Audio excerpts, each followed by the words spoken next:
એક મહત્વના સમાચારની વાત કરીએ તો સ્થાનિક સ્વરાજ્યની ચૂંટણીમાં 150 બેઠકો બિનહરીફ થઈ છે। ચૂંટણી પહેલા જ મોટો ઉલટફેર સામે આવ્યો છે। 150 બેઠકો પર જંગ વગર જ જીત મળી ગઈ છે। 150 બેઠકો પર કોઈ જ હરીફ નથી। બિનહરીફ બેઠકોનો આંકડો મોટો હોવાથી રાજકીય ચર્ચાઓ તેજ થઈ ગઈ છે। 500 ઉમેદવારોના ફોર્મ રદ થયા છે અને સૌથી મહત્વની વાત એ રહી કે 150 બેઠકો બિનહરીફ થઈ ગઈ છે। એટલે કે આ જે બેઠકો છે તેમાં જે ઉમેદવારોએ ફોર્મ ભર્યા છે, જેમના ફોર્મ માન્ય રહ્યા છે, તેમની સામેના જે ઉમેદવારો છે કાં તો તેમના ફોર્મ રદ થયા છે અથવા કોઈએ ફોર્મ ભર્યા નથી। તો મહત્વની વાત એ છે કે 150 બેઠકો બિનહરીફ જાહેર થઈ છે। એટલે કે આ જે પણ બેઠકો છે ત્યાં સામે કોઈએ કાં તો ફોર્મ નથી ભર્યા અથવા તો ફોર્મ રિજેક્ટ થયા છે।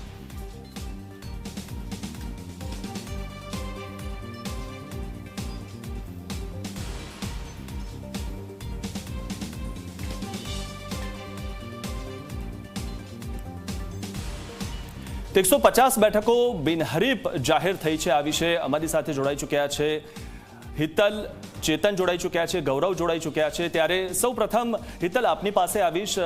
150 બેઠકો બિનહરીફ જાહેર થઈ છે એટલે કે કાં તો સામે જે કોઈ ઉમેદવારો હોય તેમના ફોર્મ કેન્સલ થયા છે અથવા તો કોઈએ ફોર્મ ભર્યા નથી। આ ખૂબ મોટી વાત કહી શકાય।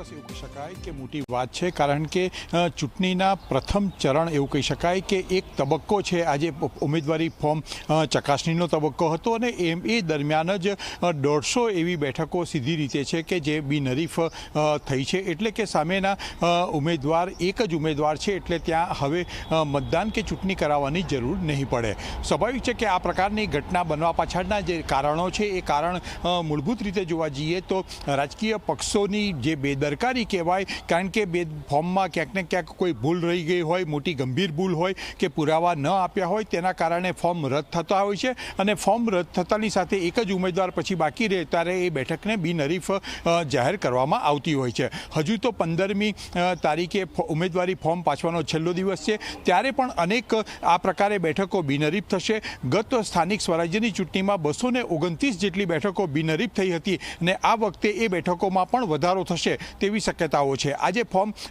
જે ચકાસણીનો દિવસ હતો ત્યારે પણ 500થી વધુ એવા ફોર્મ નીકળ્યા છે જે ચકાસણીમાં ક્યાંક ને ક્યાંક પુરાવાઓ ન હોય, દસ્તાવેજ ન જોડ્યા હોય કે એના કારણે આખરે તે ફોર્મને રદ કરવામાં આવ્યા છે। એટલે 500થી વધુ એવા ઉમેદવારો હતા કે તેઓ હવે આ ચૂંટણીમાં ઊભા રહી નહીં શકે। જી મિથુન, જોડાયેલા રહો, આગળ પણ આપની પાસેથી માહિતી મેળવીશું। સુરતથી અમારા સંવાદદાતા ચેતન જોડાઈ ચૂક્યા છે। ચેતન, જ્યારે આજે ચકાસણી થઈ, ફોર્મની ચકાસણી થઈ, કેવો માહોલ રહ્યો?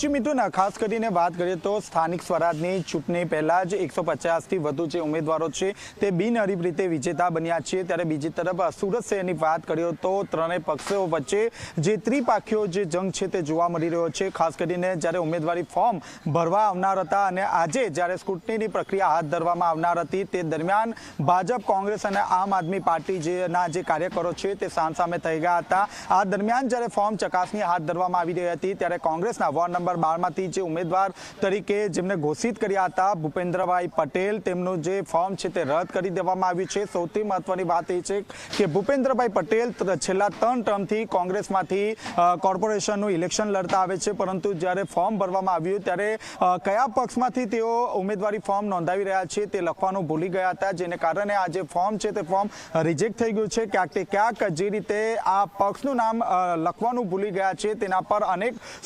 કુશંકા ઉદ્ભવી રહી છે, કારણ કે આટલા મોટા સિનિયર નેતા હોવા છતાં અને ખાસ કરીને ટર્મ જે કોર્પોરેશન ઇલેક્શન લડવા છતાં તેઓ કઈ રીતે પક્ષનું નામ લખવાનું ભૂલી ગયા તેના પર અનેક સવાલો હાલ ઊભા થયા છે। ત્યારે બીજી તરફ જોવા જઈએ તો વોર્ડ નંબર 10માંથી દુર્ગા પ્રસાદ નિષાદ કરીને જે મહિલા હતા તે મહિલા દ્વારા પણ ફોર્મ ભરી દેવામાં આવ્યું હતું। જો કે જ્યારે તેઓ આજે ફોર્મ ચકાસણી દરમિયાન તેઓ હાજર હતા ત્યારે ફરજ પરના અધિકારી દ્વારા જણાવવામાં આવ્યું હતું કે જે મેન્ડેટ કોંગ્રેસ દ્વારા જે આપવાનું હોય છે તે મેન્ડેટ આપવામાં આવ્યું નથી, જેને કારણે જે મહિલા છે તે મહિલા રોષે ભરાઈ હતી। ત્યારબાદ જ્યારે સુરત શહેર કોંગ્રેસ પ્રમુખનો ઝી 24 કલાક દ્વારા સંપર્ક કરવાનો પ્રયાસ કરવામાં આવ્યો હતો, ત્યારે તેમણે જણાવ્યું હતું કે આ જે મેન્ડેટ છે તે મમતા નામની જે મહિલા છે તેને આપી દેવામાં આવ્યું હતું। જ્યારે કોલ કરવામાં આવ્યો હતો ત્યારે દુર્ગા પ્રસાદ નિષાદ દ્વારા જે ફોન છે તે ફોન રિસીવ કરવામાં આવ્યો ન હતો, જેને કારણે જે મેન્ડેટ છે તે મેન્ડેટ બદલી નાખવામાં આવ્યું છે। આજે દિવસ દરમિયાન જે ખેતાનનો જે માહોલ છે તે જોવા મળ્યો હતો।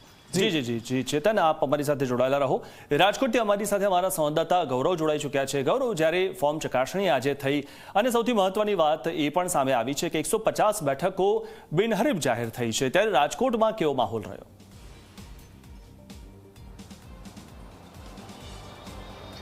ચોક્કસ જ મિથુન, રાજકોટ મહાનગરપાલિકાની ચૂંટણીને લઈને ત્રિપાખીયો જંગ છે તે જોવા મળશે, કારણ કે ભાજપ, કોંગ્રેસ અને આમ આદમી પાર્ટી છે તેમના જે ઉમેદવારો છે તે યથાવત છે તે રહ્યા છે।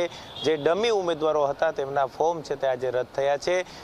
ભાજપ અને કોંગ્રેસના 72 ઉમેદવાર છે તે ચૂંટણી જંગની અંદર ઉતરશે, જ્યારે આમ આદમી પાર્ટીના 70 ઉમેદવાર છે, સાથે અપક્ષના ઉમેદવારો પણ યથાવત છે તે રહ્યા છે। કારણ કે જે રીતના જે ફોર્મ છે તે ભરવામાં આવ્યા હતા અને એમાં જે નાની મોટી જે ભૂલ હતી તેવા અપક્ષના ઉમેદવારો હતા કે તેમના જે ફોર્મ છે તે રદ થયા હતા, પરંતુ મોટા ભાગના કહી શકાય કે ફોર્મ ચકાસણીની અંદર ફોર્મ છે તે માન્ય છે તે રાખવામાં આવ્યા હતા। વોર્ડ નંબર 14 અને વોર્ડ નંબર 11 ની અંદર કોંગ્રેસ દ્વારા જે ફરિયાદ છે તે કરવામાં આવી હતી કે ભાજપના જે ઉમેદવાર હિરેન ખીમાણીયા અને કેતન પટેલ છે તેમના ફોર્મની અંદર જે સોગંદનામા કરવામાં આવ્યા છે તેની અંદર જે તેમણે મિલકત દર્શાવી છે તેની અંદર તેમને ટેક્સ કેટલો ભર્યો છે તે અંગેની કોઈ જાણ છે તે કરવામાં નથી આવી, પરંતુ તેમને ટેક્સ ભર્યો હોવાનું અને સરકારી કોઈ લેણું બાકી નથી તેવા દાખલા છે તે રજૂ કર્યા હતા।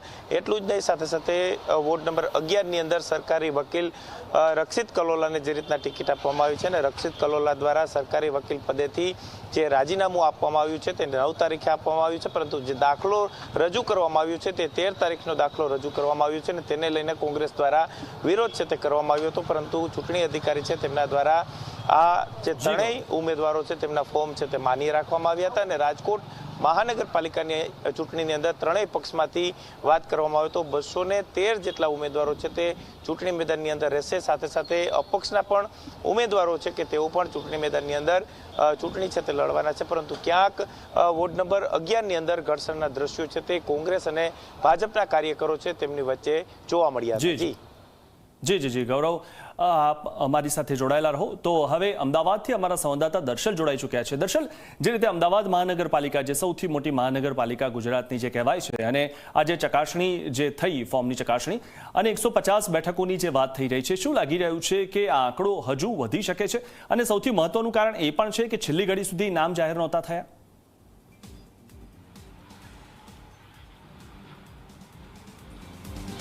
મિથુન, ચોક્કસથી જે પ્રકારે સ્થાનિક સ્વરાજની ચૂંટણીની જાહેરાત થઈ ત્યારથી તમામ પાર્ટીઓ કામે લાગી હતી અને સાથે જે પ્રકારે ઉમેદવારની જાહેરાતની એ વાત એ દિવસોની એ રાજવારી હતી, ત્યાં છેલ્લી ઘડીએ એ નામ જાહેર થવા અને તે બાદ જ્યારે ઉમેદવારી ફોર્મ ભરાય છે ત્યારે છેલ્લી ઘડીએ કેટલાક નામ બદલવા આ પણ એક સિલસિલો જોવા મળ્યો હતો। અને તે બાદ આજે જ્યારે આ ફોર્મ ચકાસણીનો એ અંતિમ દિવસ હતો તે સમય દરમિયાન જ્યારે આ એક આંકડો સામે આવ્યો છે કે બિનહરીફ બેઠકો જે જાહેર થઈ છે 150 જેટલી, તેની સામે એક રદ ફોર્મ થવાની પણ ઘટનાઓ સામે આવી છે। તેની સામે અમદાવાદમાં એ ઉમેદવારી પરત ખેંચ્યા હોવાની પણ એક ઘટના સામે આવી છે કે જ્યાં ઓઢવ વોર્ડમાં એ કેતન પટેલે પોતાની ઉમેદવારી જે આપમાંથી પરત ખેંચી છે અને ભાજપમાં એ જોડાવા છે તે જઈ રહ્યા છે। આજે સાંજે તે સત્તાવાર રીતે જોડાશે।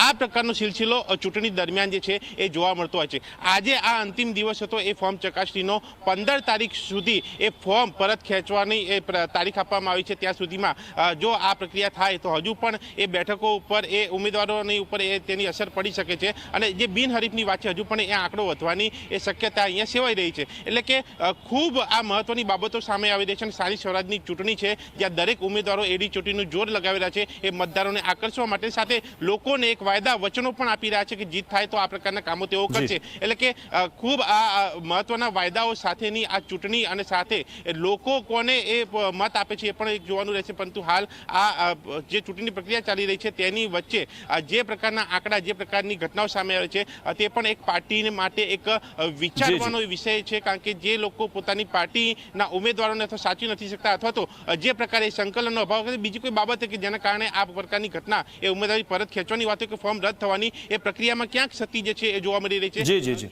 આભાર દર્શલ માહિતી આપવા બદલ.